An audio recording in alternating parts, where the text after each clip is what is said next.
नमस्कार दोस्तों, स्वागत है आपके अपने YouTube चैनल गुरुकुल 24 में। और आज हम पढ़ने जा रहे हैं भूगोल या ज्योग्राफी के अंतर्गत मानसूनी जलवायु की उत्पत्ति संबंधित सिद्धांत। इसे आप हाइपोथेसिस भी कह सकते हैं। पूरा वीडियो जरूर देखिएगा। इसमें जो कंटेंट है हमने बहुत मेहनत की है, बहुत सारे ग्राफिक्स लिए हैं जो आप NCERT से पढ़ते हैं, बहुत सारे नोट्स से पढ़ते हैं, बहुत सारी बुकों से पढ़ते हैं, उसका निचोड़ है यह। सुनिश्चित मानिए इसमें बहुत सारे हमने क्वेश्चन आंसर भी लिया हुआ है जो विभिन्न प्रतियोगिता परीक्षाओं में आ चुके हैं। आइए देखते हैं मानसूनी जलवायु की उत्पत्ति संबंधी सिद्धांत। इस सिद्धांतों को दो भागों में बांटा गया है। एक तो प्राचीन सिद्धांत कहा जाता है, दूसरा जो है आधुनिक सिद्धांत कहा जाता है। आधुनिक सिद्धांत के अंतर्गत जेट स्ट्रीम तथा अल नीनो को रखा गया है। वहीं जो है तापी संकल्पना और जो है ITCZ पछुआ पवन सिद्धांत भी कहते हैं, जिसे को कहाँ रखा गया, प्राचीन सिद्धांत के अंतर्गत रखा गया है। आइए हम देखें, एक एक करके सिद्धांत देखते हैं। पूछा जाता है इसमें से एक क्वेश्चन जो समानता है पूछा जाता है। साधारण रूप से बहुत सारे क्वेश्चंस आए हुए हैं। जैसे पूछा जाता है कि तापीय संकल्पना किसने दी है, तो जी हाँ, एडमंड हेली का नाम याद रख लीजिएगा। कहीं कहीं इसमें ब्रेकर और स्टेम का नाम भी मिलता है। ये लगभग सिद्धांत कब दिया इन्होंने, तो ये भी पूछा जा सकता है। तो लगभग ये 17वीं शताब्दी में दिया था, जिसे 1638 माना जाता है 17वीं शताब्दी, इसको याद कर लीजिएगा। अच्छा, एक क्वेश्चन और बनता है कि पूछा जाता है विश्वत रेखी पछुआ पवन सिद्धांत किसने दिया था, तो प्लान महोदय ने दिया था। प्लान महोदय ने जो दिया था सिद्धांत बहुत कुछ तार्किक रूप से बैठता है, इसको हम अभी आगे चलकर देखेंगे। आधुनिक सिद्धांत में बहुत सारे सिद्धांत है। यहाँ पर हमने दो ही सिद्धांत लिए हैं। एमटीइन का सिद्धांत लिया हुआ है, इसका है वो जेट स्ट्रीम का सिद्धांत है जिसे एमटीइन ने दिया था। एक दूसरा सिद्धांत है अल नीनो का सिद्धांत, जिसे गिलबर्ट वाकर ने दिया था। और बहुत सारे सिद्धांत हैं, आगे चल के हम और देखते जाएंगे जो महत्वपूर्ण है। आइए देखते हैं। सर्वप्रथम देखते हैं तापीय संकल्पना। तापीय संकल्पना जो है एडमंड हेली ने दी है, जैसे मैंने अभी वर्णन किया था। एडमंड हेली जो है बहुत बड़े जलवायुवेत्ता थे। उन्होंने यह सिद्धांत मूलतः दो थ्योरी पर आधारित था। कौन सा है, एक जल समीर पर आधारित दिया था और थल समीर। अब जल समीर थल समीर क्या होते हैं? जल समीर जो है जल से चलने वाली पवनें हैं। तो जल से चलने वाली पवनें क्या कहलाई? आप ऐसा भी कर सकते हैं, ऐसे भारत में मैप बना लीजिए यहाँ पर और समझ सकते हैं। ये वाटर मान लीजिए एरिया है, ये जली वाला भाग एरिया है। यहाँ से जो है जल से स्थल की ओर चलने वाली पवनें, जल से स्थल की ओर चलने वाली पवनों को क्या कहते हैं? जल समीर कहते हैं। ये सामान्यतः जो है दिन के समय में होती है। सामान्यतः ये प्रक्रिया जो होती है तटीय वाले भागों में होती है। कहाँ पर होती हैं? तटीय वाले भागों में होती हैं। और एक इसका जो है अब आपको समझना है कि किस प्रकार से यह वर्षा करती है, किस प्रकार से पवनें होती हैं। इसका तात्पर्य ये है, पवनों की एक माध्यम रहता है। कैसा माध्यम रहता है? पवनों की एक निश्चित रहता है कि वो कैसे चलेंगी। वह जो होती हैं हाई प्रेशर अर्थात उच्च दाब से निम्न वायु दाब की ओर चलती हैं। कैसे चलती हैं? उच्च दाब से निम्न वायु दाब। कारण क्या है? इस एरिया में कौन सा वाला भाग? ये राजस्थान वाला भाग ले लीजिए, या मुल्तान कह लीजिए, या पेशावर वाला भाग नॉर्थ ईस्ट का। ठीक है, नॉर्थ ईस्ट नहीं, नॉर्थ वेस्ट का भाग ले लीजिए। इस वाले भाग में क्या होता है, यहाँ पर बहुत ज्यादा गर्मी पड़ती है। फलतः क्या होती है? पवनें आकर्षित होती हैं और जिससे दक्षिण पश्चिम मानसून की उत्पत्ति होती है। यहाँ पर आप देख सकते हैं ये पवनें धीरे धीरे चल रही हैं। और क्या होता है, ये जली वाला भाग को लेते हुए, यहाँ पर जली वाला भाग को लेते हुए आर्द्रता ग्रहण कर लेती हैं। आर्द्रता ग्रहण करने के पश्चात क्या होता है, वे आसपास के ये क्षेत्रों में पर्वतीय वाले भागों में या पश्चिमी घाट में टकराती है, जिससे यहाँ पर सापेक्ष आर्द्रता में वृद्धि होती है। संघनन प्रारंभ हो जाता है और संघनन प्रारंभ होने से क्या होता है, वर्षा की बूंदों में या कहें बादल के रूप में, और बादल जो है वर्षा के रूप में, बूंदों के रूप में वर्षण या ओलावृष्टि के रूप में या हिमपात के रूप में वर्षा करता है। तो ये वर्षा होती है इस प्रकार से। तापीय संकल्पना जो ये कहती है कि दक्षिण पश्चिम से उत्तर पूर्व की ओर चलने वाली पवनें जो हैं वो किस प्रकार से दक्षिण पश्चिम से उत्तर पूर्व की ओर 6-6 माह जो चलती हैं, इस प्रकार से मानसून का आगमन करती है, जिसे दक्षिण पश्चिम मानसून कहते हैं। इसे किसने दिया था? हेली और ब्रेकर ने दिया था, और स्टेम का भी नाम मिलता है। इसी प्रकार से शीत ऋतु में क्या होता है? शीत ऋतु में क्या होता है, विभाग पूरा ठंडा हो जाता है। ठंडा होने के कारण क्या होता है, यहाँ पर हाई प्रेशर क्रिएट हो जाता है। एक क्वेश्चन बनता भी है, ये तिब्बत वाला जो पठार वाला भाग है, तिब्बत एरिया वाला भाग है, ये बहुत ज्यादा ठंडा होने के कारण क्या होता है, उधर पवनें चलने लगती हैं। और पवनें चलने से क्या होता है, इस वाले भाग में जो है अचानक बहुत ज्यादा हाई प्रेशर निर्मित हो जाता है। वहीं समुद्री वाले भाग में लो प्रेशर क्रिएट हो जाता है, जिससे क्या होता है, उच्च दाब से निम्न दाब की ओर पवनें चलने लगती हैं। और क्या करती हैं ये पवनें? इस प्रकार से चलने लगती हैं और क्या करती हैं, यहाँ पर एरिया भाग में शीत ऋतु का प्रभाव हो जाता है, जैसे शीत ऋतु चलने लगती है। वहीं तमिलनाडु तथा अंडमान निकोबार में शीतकाल में वर्षा करती है। ये क्वेश्चन पूछा जाता है कि शीतकाल में वर्षा कहाँ कहाँ होती है, तो ये उसको याद कर लीजिएगा। तमिलनाडु में होती है और एक कहाँ पर होती है, अंडमान निकोबार में। ये यूपीएससी में ये क्वेश्चन पूछा जा चुका है। आइए देखें दूसरी संकल्पना दूसरी संकल्पना बहुत महत्वपूर्ण है, इसे अंतः उष्णकटिबंधीय अभिसरण क्षेत्र भी कहते हैं, इंटरट्रॉपिकल कन्वर्जेंस भी बोलते हैं। ये जो बेल्ट है ये बहुत महत्वपूर्ण है, इस दृष्टि से महत्वपूर्ण है, मैं बताना चाह रहा था। ये वाला भाग जो थ्योरी है बहुत कुछ एक जो है मान्य के रूप में भी है, मान्यता प्राप्त है। जो ITCZ है वो क्या होता है, ITCZ इस भाग में पाया जाता है। कहाँ पर पाया जाता है, विषुवत रेखा के आसपास पाया जाता है, और ये विषुवत रेखा के पास पाया जाता है। कितना कितना विस्तार रहता है, लगभग 0 से 5 अंश अक्षांश के बीच में डोलड्रम बेल्ट पाई जाती है। इस डोलड्रम में क्या होता है, लो प्रेशर रहता है। लो प्रेशर होने के कारण क्या होता है, पवनें आकर्षित होती हैं, और यहाँ पर पवनें कौन सी चलती हैं आपको पता होना चाहिए, कौन सी पवनें चलती हैं, विषुवत रेखी पवनें। और विषुवत रेखी पवनें उत्तरी गोलार्ध और दक्षिण गोलार्ध में अलग अलग चलती हैं। दक्षिण गोलार्ध में जो है दक्षिण पश्चिम से उत्तर पूर्व की ओर, उत्तर पश्चिम की ओर चलती हैं। वहीं उत्तरी गोलार्ध में देखा जाए तो उत्तर पश्चिम से, उत्तर पूर्व से दक्षिण पश्चिम की ओर चलती हैं।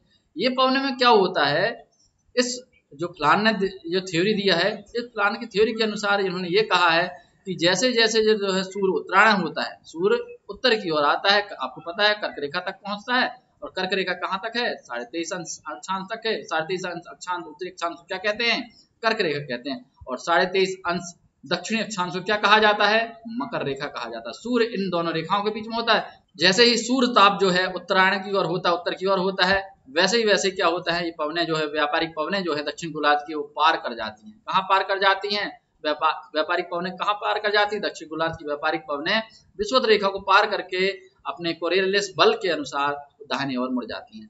दाहिनी ओर मुड़ने के कारण क्या होता है, इस क्षेत्र में जो है जो पवनें हैं, व्यापारिक पवनें हैं, दक्षिण गोलार्ध से चलने वाली व्यापारिक पवनें हैं, वो क्या होता है, इस यहाँ पर कौन सी है, विषुवत रेखा को पार करने के पश्चात क्या होता है, यहाँ से वो क्या करती हैं, दाहिनी ओर मुड़ जाती है। और इस प्रकार से ये क्या होता है, दाहिनी ओर मुड़ जाती हैं, और क्या करती है, दक्षिण पश्चिम मानसून की उत्पत्ति करती हैं। ये कोरियलिस बल जो है यहाँ पर प्रभावित हो जाता है, यहाँ पर लागू हो जाता है। कोरियलिस बल के अनुसार अपने चलने की दिशा में वायु जो पवनें हैं वो दाएं ओर मुड़ जाती हैं। इसके कारण यहाँ पर कौन सा मानसून हो रहा है, उत्पत्ति हो रही है, दक्षिण पश्चिम मानसून की उत्पत्ति हो रही है। और सर्वाधिक वर्षा पूछा भी जाता है क्वेश्चन कि सर्वाधिक वर्षा जो है किस मानसून से होती है भारत में, तो आपको क्या लगाना है, जी हाँ, आंसर लगाना है आपको दक्षिण पश्चिम मानसून। आइए देखें कि अब जो है दक्षिण पश्चिम मानसून देखा हम, अब देख लें उत्तर पूर्व मानसून। जो ITCZ है, पुनः व्यापारिक पवनें, पुनः क्या होता है, सूर्य जो है दक्षिणायन होने के कारण क्या होता है, पुनः ये आ जाती है पवनें, कौन सी आ जाती हैं, व्यापारिक पवनें आ जाती है। और जो है दक्षिण गोलार्ध में जो व्यापारिक पवनें पुनः अपने स्थान पर आ जाती है। इस प्रकार से जो पवनें पुनः व्यापारिक पवनें एक प्रकार से पुनः क्रिएट हो जाती है यहाँ पर, और इसे ही क्या कहा जाता है, उत्तर पूर्व मानसून, जिसे शीतकालीन मानसून कहा जाता है। आइए कुछ इंपॉर्टेंट फैक्ट देख लेते हैं, इसमें पूछे जाते हैं। भूमध्य रेखा के निकट 0 से 5 अक्षांश के मध्य, कहाँ, नॉर्थ एंड साउथ, अर्थात उत्तरी गोलार्ध और दक्षिण गोलार्ध में एक बेल्ट पाया जाता है जिसे डोलड्रम कहा जाता है। उस क्षेत्र में उत्पत्ति होती है किसकी, ITCZ की होती है। इसका स्वरूप कैसा होता है, इसका जो स्वरूप कैसा होता है, वो लो प्रेशर वाला होता है। कैसा होता है, निम्न दाब वाला क्षेत्र होता है, और इसे क्या कहा जाता है, मानसून गर्त कहा जाता है। जी हाँ, इसको इंपॉर्टेंट है, चाहे तो स्क्रीनशॉट ले लीजिएगा, ये पूछा भी गया। अब आइए इसका प्रभाव देख लें। इसका प्रभाव कैसा है, कोरियलिस बल के कारण क्या होता है, ग्रीष्म काल में, ग्रीष्म ऋतु में क्या होता है, दक्षिण गोलार्ध जो चलने वाली, हमने अभी समझाया था, दक्षिण गोलार्ध से कौन सी चलती है पवनें, व्यापारिक पवनें चलती हैं। और व्यापारिक पवनें कैसी चलती हैं, व्यापारिक पवनें जो हैं दक्षिण गोलार्ध में चलती हैं, आपको पता ही होना चाहिए, देख सकते हैं आप इसमें, है ना, ऐसे ही चलती हैं। कैसी चलती हैं, दक्षिण पश्चिम से उत्तर पूर्व की ओर चलती हैं। अब ये पवनें क्या होती हैं, पार करती हैं किसको, ये यहाँ 0 डिग्री जो अक्षांश है, यहाँ पर पार करने के पश्चात क्या होती हैं, ये जो दिशा है विषुवत रेखा को पार करने के पश्चात इनकी दिशा कैसी हो जाती है, दक्षिण पश्चिम से उत्तर पूर्व की ओर हो जाती है। ये हमने देखा, इसे क्या कहते हैं, दक्षिण पश्चिम मानसून कहा जाता है। आइए देखें, इसमें एक फैक्ट और है बहुत इंपॉर्टेंट जो पूछा जाता है।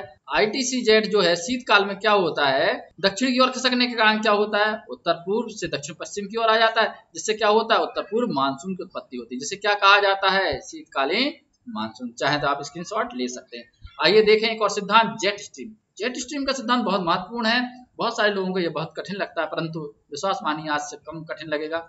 ये जो है इससे जो क्वेश्चन जो पूछे जाते हैं वो आज हम यहाँ पर निर्धारण कर देते हैं। ये क्वेश्चन बहुत बार पूछा गया है। ये जो आप देख रहे हैं, इसमें यहाँ पर फोटो देख रहे हैं, ये पी कोटेश्वरम है।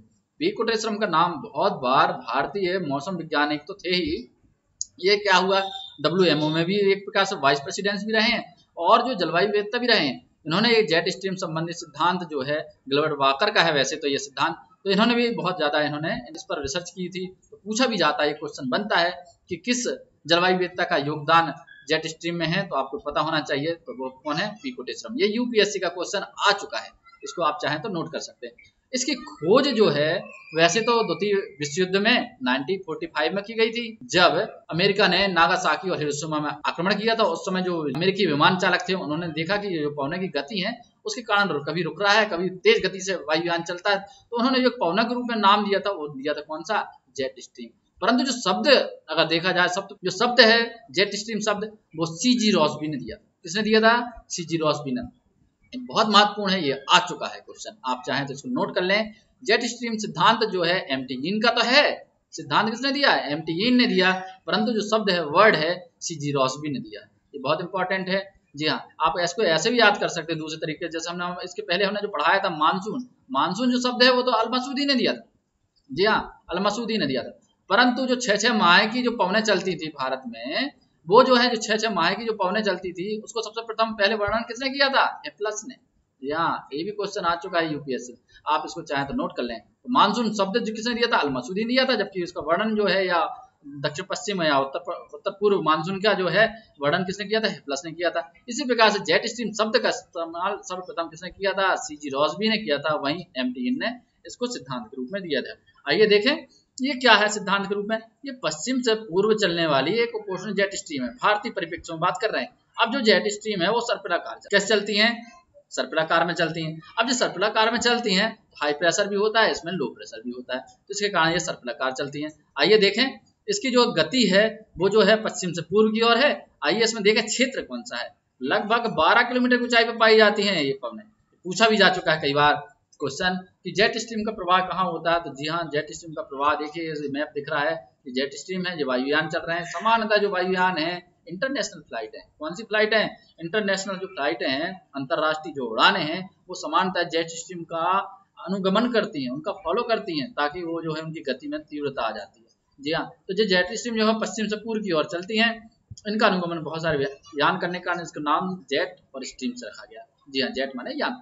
तो ये जेट स्ट्रीम पूछा जाता है क्वेश्चन, आइए वो देखें। तो जो ट्रोपोस्फीयर और स्ट्रेटोस्फीयर के बीच में पाई जाती है, ना कि क्षोभ मंडल में पाई जाती है। इसको याद कर लीजिए, हिंदी में कहें तो क्षोभ और समताप मंडल के मध्य पाई जाती है पवनें। कौन सी? Jet stream. इसका प्रभाव भारत में किस ऋतु में पड़ता है पूछा जाता है। तो जी हाँ, आपको याद कर लीजिएगा, शीतकाल में प्रभाव रहता है इसका। किस काल में रहता है? शीतकाल में अधिक प्रभाव रहता है सर्पिलाकार होने का।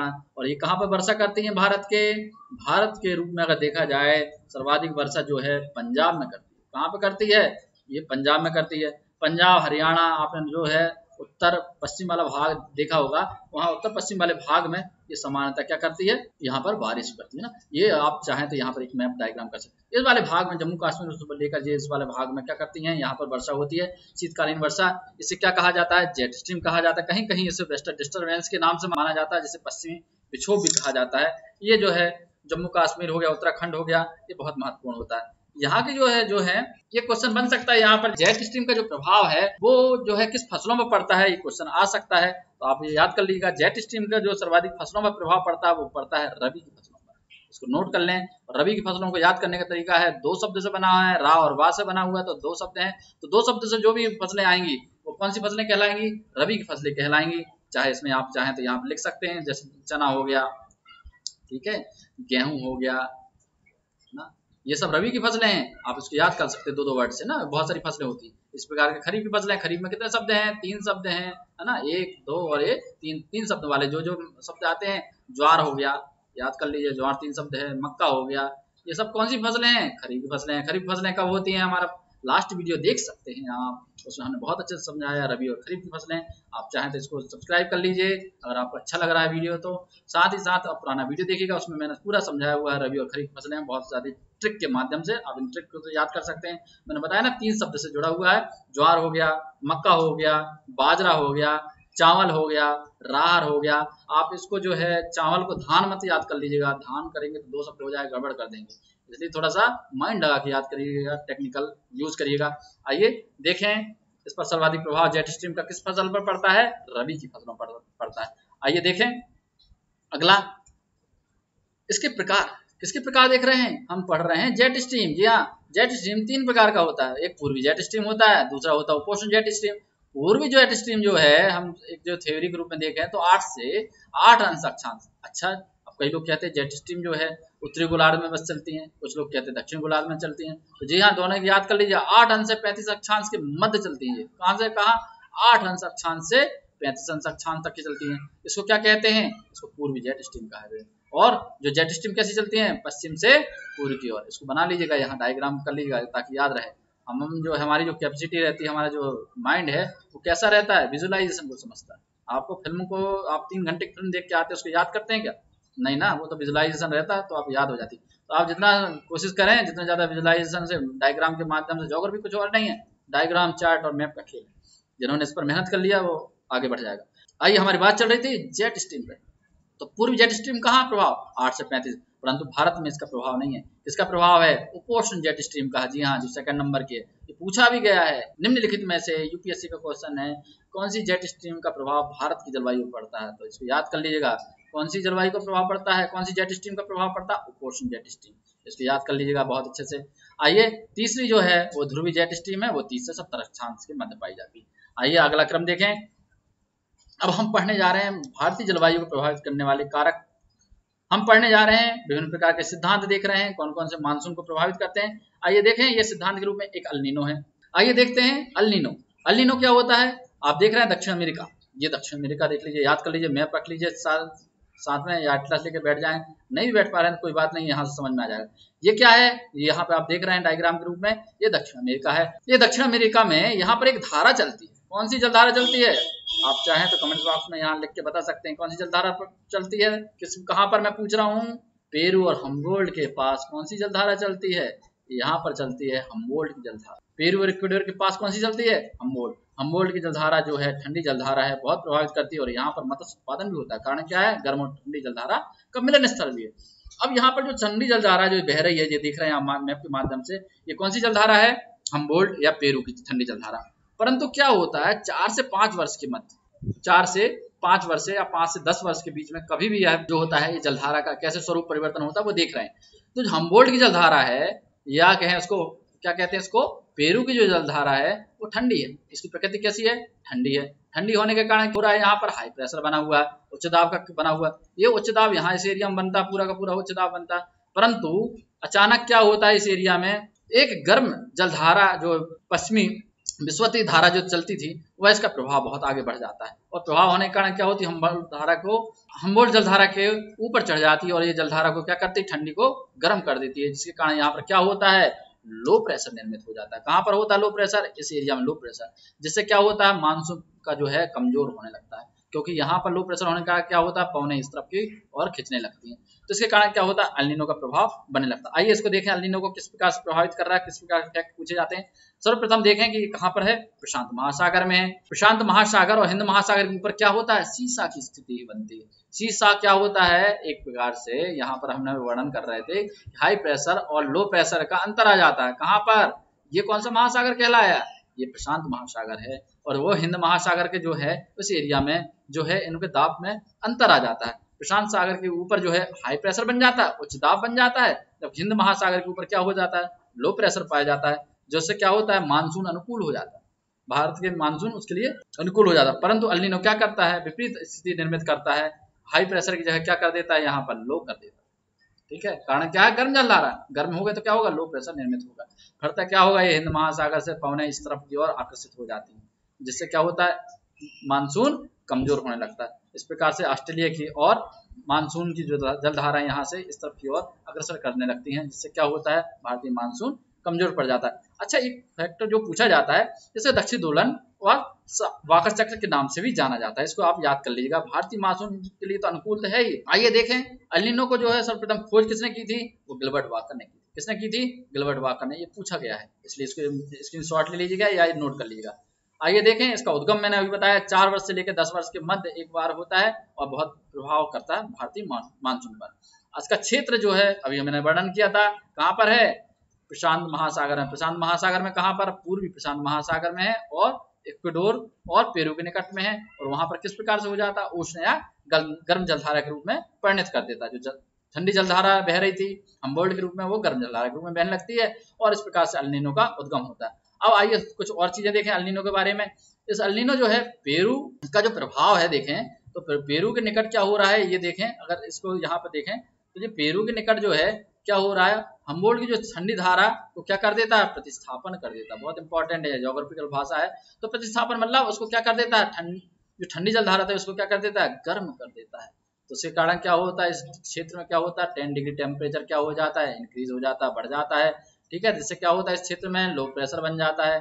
लो प्रेशर बनने के कारण क्या होता है, यहाँ पर न्यून दाब क्षेत्र में हो जाता है। और एक वायु का नियम है, उच्च दाब से निम्न दाब की ओर पवनें चलती हैं। कहाँ चलती हैं, high pressure to low pressure. इस प्रकार से मानसून कमजोर हो जाता है। आइए देखें अगला कि इसकी उत्पत्ति जो है इसको क्या कहा जाता है, उत्पत्ति होती है दिसंबर माह में। अब दिसंबर माह में जो है प्रभु यीशु का जन्म माना जाता है, इसलिए इसे क्या कहा जाता है, कहीं कहीं यहाँ पर शिशु ईसा के नाम से, कहीं कहीं बालक यीशु के नाम से भी जाना जाता है। जी हाँ, इसको नोट कर सकते हैं। अच्छा, इसको दुष्प्रभाव देख लेते हैं। दुष्प्रभाव इसके 3 है, बहुत महत्वपूर्ण है। ये दुष्प्रभाव आपने याद करना है। कैसे महत्वपूर्ण है मैं बता देता हूँ। पहला है भूमध्य रेखी क्षेत्र, मतलब हम किसकी बात कर रहे हैं, 0 डिग्री अक्षांश की बात कर रहे हैं, विषुवत रेखा की बात कर रहे हैं। तो इसमें क्या हो रहा है, वहां पर वायुमंडलीय जो परिसंचरण होता है, आपने सुना होगा वाकर प्रभाव, वाकर चक्र सुना होगा, हेडली कोशिका सुना होगा। ये जो कोशिका में बहुत प्रभाव पड़ता है। ठीक है, तो वायुमंडलीय संचरण क्या होता है, ये बहुत महत्वपूर्ण है। वायुमंडलीय संचरण जो है इसके अंतर्गत क्या क्या आता है, वायुमंडलीय संचरण में पवनें आती है। क्या होता है, आप रटना नहीं है, इसको याद कर लीजिएगा। अब मैं कहूँ जिसमें वायु आती है तो लोग कहेंगे, जो पढ़ रहे होंगे फर्स्ट टाइम ज्योग्राफी, तो कहते होंगे पवनें और वायु तो एक ही है भाई। नहीं भाई, बहुत अंतर है ज्योग्राफी भाषा में। वायु क्या होती है, वायु जो होती है ऊर्ध्वाधर से चलती है। कैसी चलती है, ऊपर की ओर चलती है, ऊर्ध्वाधर। और पवनें कैसी चलती हैं, क्षैतिज चलती है। तो जितनी भी विश्व में जो पवनें चल रही हैं वो या तो क्षैतिज चलती हैं या ऊर्ध्वाधर चलती हैं। जेट स्ट्रीम भी चलती, कैसी चलती है, ऊर्ध्वाधर चलती है। हेडली कोशिका, वाकर कोशिका कैसी चलती हैं, ऊर्ध्वाधर चलती हैं। तो ऐसे याद कर लीजिए। पवनें स्थायी पवनें होती हैं, आपने सुना होगा मानसूनी पवनें होती हैं, ये कैसी चलती हैं, क्षैतिज चलती हैं। ठीक है, तो वायुमंडलीय संचरण क्या होता है, कमजोर होता है। किससे, अल नीनो के प्रभाव से। आइए अगला देखें, इसमें किस पर प्रभाव पड़ रहा है, दुष्प्रभाव पड़ रहा है। तो मछलियों की कमी होती है। मछलियों की कमी संख्या कब हो जाएंगी, वहां पर मैंने अभी वर्णन किया था। वहां पर हो क्या रहा है, प्लैंक्टन नामक वनस्पति पाई जाती है, प्लैंक नामक वनस्पति पाई जाती है। तो वहां पर जो वनस्पति पाई जाती है उसके जो होता है गर्मी के कारण, अल नीनो के जलधारा के प्रभाव के कारण क्या होती है, वनस्पतियां नष्ट होने लगती है, जिससे मछलियों की संख्या कम होने लगती है। और एक तीसरा और अंतिम प्रभाव जो होता है, यहाँ पर वाष्पन में अनियमितता आ जाती है। सारा का सारा जो खेल है ये जलवायु में वाष्पन पर आधारित है। वाष्पन में अनियमितता होने के कारण क्या होता है, जो जलीय प्रभाव है या जो मानसून है वो कमजोर होने लगता है। आइए अगला देखें, अल नीनो के पश्चात ला नीना। ला नीना वो घटना है जो अल नीनो के पश्चात होती है, इसलिए इसको क्या कहा जाता है, छोटी बच्ची के रूप में कहा जाता है। और ये अल नीनो की विपरीत घटना के रूप में माना जाता है। इसका उद्गम कहाँ होता है, पेरू के निकट और इक्वाडोर के निकट। ठीक है, इसको याद कर लीजिए, पेरू और इक्वाडोर के निकट। ये देखिए ये वाला भाग यहाँ पर। अब यहाँ पर अल नीनो की जगह क्या आ गया, यहाँ ला नीना हो गया। एक्चुअली में ला नीना कुछ नहीं है, हम्बोल्ट धारा। अचानक क्या होता है, अल नीनो के पश्चात हम्बोल्ट धारा पुनः प्रभावित होती है सूर्य के उत्तरायण के पश्चात, पुनः यह अग्रसर हो जाती है, ठंडी जलधारा के रूप में पुनः आ जाती है, जिससे इसे क्या हम्बोल्ट धारा को क्या कहा जाता है, ला नीना। एक्चुअली में यह जलधारा यहाँ के लिए वरदान साबित होती है और पुनः मत्स्य पालन पुनः वैसी गति से चालू हो जाता है। इसलिए इसको जो क्या कहा जाता है, अल नीनो के पश्चात होने वाली परिघटना। आइए एक और देखें, एक थ्योरी के रूप में एनसो। एनसो जो है अल नीनो तथा साउदर्न ऑसिलेशन का प्रभाव है। ठीक है, इसे दक्षिण दोलन भी कहा जाता है। अब ये क्या होता है एनसो, चर्चा करते हैं इसकी। पेरू और इक्वाडोर के निकट जो 4 से 5 वर्ष के रूप में जो जलधारा उत्पन्न हो रही थी वो निम्न दाब को परिणित कर रही थी। यहाँ पर लो प्रेशर बन रहा था। और ऑस्ट्रेलिया के पास क्या हो रहा था, ठंडी जलधारा के कारण क्या हो रहा था, हाई प्रेशर बन रहा था। फलता क्या होगा, यहाँ पर हाई प्रेशर जब बनेगा तो हाई प्रेशर से क्या होंगी, जो पवनें हैं हाई प्रेशर से कहाँ चलेंगी, लो प्रेशर की ओर चलेंगी। जिससे क्या होता है, लो प्रेशर की ओर चलने के कारण क्या होता है, एक वायु परिसंचरण बनता है या वायु संचरण बनता है, जिसे क्या कहा जाता है, दक्षिणी दोलन कहा जाता है। इसके संयुक्त प्रभाव को क्या कहा जाता है, जो मानसून प्रभावित करता है उसको एनसो कहा जाता है। ये बहुत महत्वपूर्ण है। जिन्होंने ये हमारे चैनल को सब्सक्राइब नहीं किया है वो सब्सक्राइब कर लेंगे, जिन्होंने लाइक नहीं किया है वो लाइक करेंगे, अवश्य कर लेंगे, कमेंट्स कर सकते हैं उनको कैसा वीडियो लग रहा है। एक और बहुत सारे सिद्धांत इसमें आप चाहें तो बहुत सारे सिद्धांतों में नोट कर सकते हैं। यहाँ एनसो के अतिरिक्त जो है यहाँ पर एक सिद्धांत आपने सुना होगा मोनेक्स का है। आइए इसको यहाँ से अलग से बना ले, आप लोग स्क्रीनशॉट ले लीजिए। मैं लिख देता हूँ यहाँ पर कौन सा सिद्धांत है, मोनेक्स है। मोनेक्स की जो थ्योरी है 1978 में आई थी। अभी नई नई थ्योरी है, नहीं कह सकते, परंतु अभी बहुत सारे लोगों ने नहीं पढ़ा होगा तो उनके लिए नहीं हो सकती।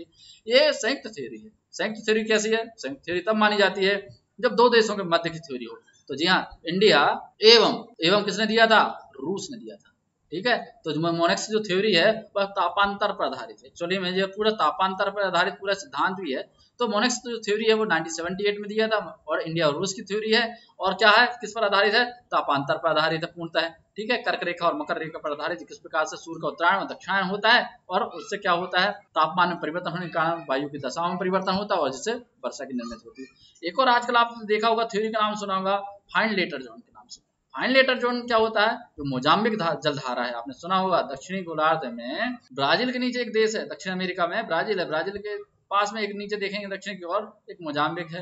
मोजाम्बिक देश में एक मोजाम्बिक जलधारा बहती है दक्षिण अमेरिका में, वो भारतीय मानसून को प्रभावित करती है। तो भारत तक पहुंचती कैसे? एक सूक्ष्म रूप में, या कहना चाहिए एक कम मात्रा के रूप में पहुंचती है, परंतु ये मानसून को जो है थोड़ा सा प्रबलता प्रदान करती है। इसलिए कहा जाता है फाइन लेटर जोन जो है, अर्थात मोजाम्बिक जलधारा जो है भारतीय मानसून को प्रगाढ़ता या प्रबलता लाती है।